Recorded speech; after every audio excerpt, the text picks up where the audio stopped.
A Realmonte un furto e una detenzione abusiva di pistola ha visto assolto una persona di 56 anni. La vicenda risale all'estate del 2017. Il Tribunale di Agrigento ha disposto l'assoluzione nei confronti di Emanuele Guaragna, di 56 anni, finito a processo con le accuse di furto e detenzione abusiva di arma.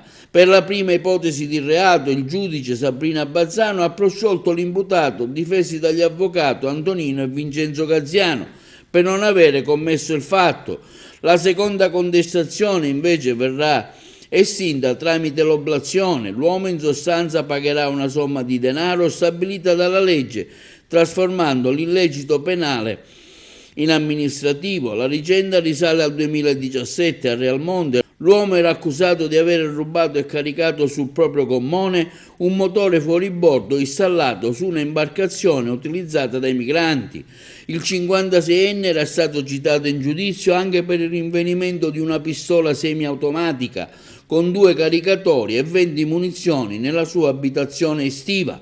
L'arma era stata regolarmente detenuta, ma l'uomo aveva omesso di denunciarne il trasferimento nel nuovo domicilio.